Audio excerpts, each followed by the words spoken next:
El primer profeta de Israel, Elías, siglo IX a.C., residente en el monte Carmelo, tuvo la visión de la venida de la Virgen, que se elevaba como una pequeña nube de la tierra hacia la montaña, trayendo lluvia y salvando a Israel de la sequía. En esta imagen han visto siempre todos los místicos y exegetas cristianos a la Virgen María, que llevando en sí la palabra divina, daba vida y fecundidad al mundo. Un grupo de ermitaños, hermanos de la Santísima Virgen María del Monte Carmelo, construyeron una capilla dedicada a la Virgen en Monte Carmelo. Los monjes carmelitas también fundaron monasterios en Occidente. El 16 de julio de 1251, la Virgen, rodeada de ángeles y con el niño en brazos, se apareció al primer padre general de la orden, el beato Simón Stock, a quien entregó el escapulario, con el privilegio del sábado, que es decir, la promesa de la salvación del infierno para quienes lo lleven y la liberación de las penas del purgatorio el sábado siguiente a su muerte. La devoción espontánea a la Virgen María fue siempre difundida en la cristianidad desde los primeros tiempos apostólicos. Ha ido paulatinamente a lo largo de los siglos, digamos oficializándose bajo muchos títulos ligados a sus virtudes, a los lugares donde se encuentran santuarios y han surgido iglesias. Ya son innumerables desde las apariciones de la misma Virgen en varios lugares a lo largo de los siglos, con cultos instaurados y difundidos por órdenes y cofradías religiosas, hasta los dogmas promulgados por la Iglesia.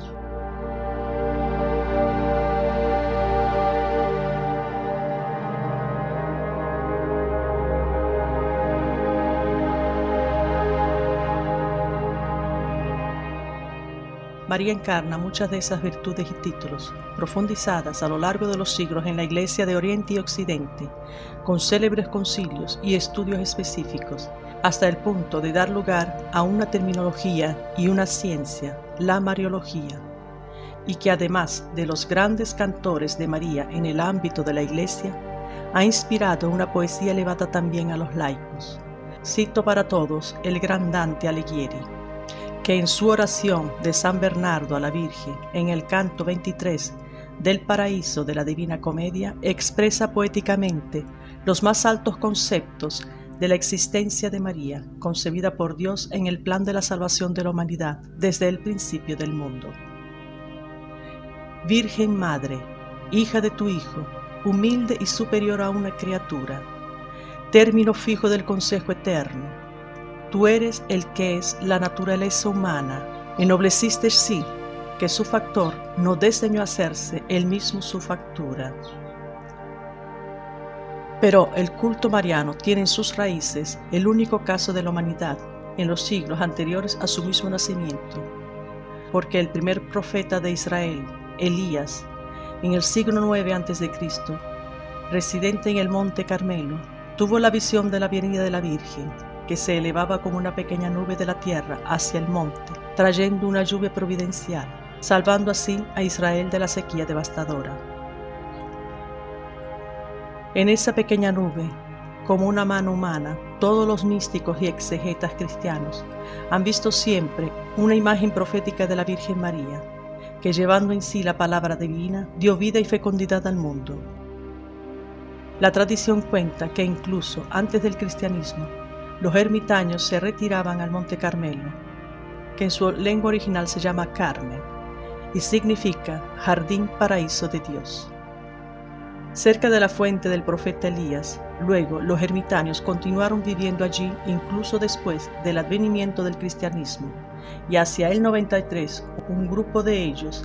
que más tarde se autodenominaron Hermanos de la Santísima Virgen María del Monte Carmelo, construyeron una capilla dedicada a la Virgen, siempre cerca de la fuente de Elías. Así comenzó un culto a María, la flor más bella de aquel jardín de Dios, que se convirtió en la estrella polar, la Stella Maris del pueblo cristiano,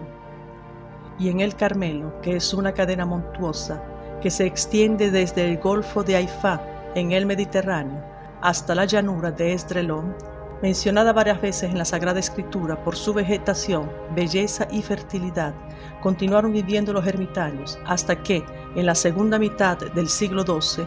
llegaron algunos peregrinos occidentales, probablemente tras las últimas cruzadas del siglo. Continuando con el culto secular mariano existente, se unieron a la orden religiosa fundada en honor de la Virgen, a la que los citados religiosos profesaban una especial vinculación. La orden, por tanto, no tuvo un verdadero fundador, aunque consideran el profeta Elías como su patriarca y modelo. El patriarca de Jerusalén, Sant'Alberto Avogadro, en 1206 al 1214, originario de Italia, dictó una regla de vida, aprobada en 1226 por el Papa Honorio III. Obligados a abandonar Palestina debido a la invasión sarracena, los monjes carmelitas, como ahora se autodenominaban, huyeron a Occidente, donde fundaron varios monasterios: Messina y Marsella en 1238, Kent en Inglaterra 1242, Pisa en 1249, París en 1254, difundiendo el culto de aquella a quien le fue dada la gloria del Líbano, el esplendor del Carmelo y el Sarón. Isaías 35:2. El 16 de julio de 1251, la Virgen, rodeada de ángeles y con un niño en brazos, se apareció al primer padre general de la orden, el beato Simón Stock, a quien entregó el escapulario, con el privilegio sabático, que consiste en la promesa de la salvación del infierno para los que la lleven, y la solícita liberación de las penas del purgatorio el sábado siguiente a su muerte. El escapulario, también llamado vestido pequeño, no representa una simple devoción, sino una forma simbólica de cobertura que recuerda la vestidura de las carmelitas y también una entrega a la Virgen,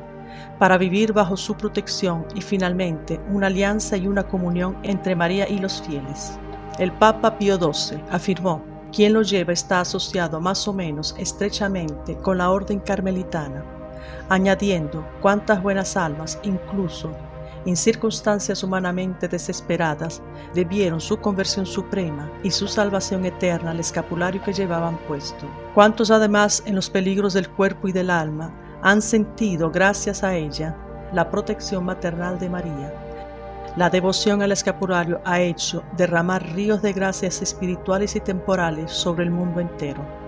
Otros papas han aprobado y recomendado el culto. El mismo San Juan XXIII lo llevaba. Consta de 2 piezas de túnica unidas por un cordón, que descansa sobre los omóplatos, y sobre las 2 piezas está la imagen de la Virgen.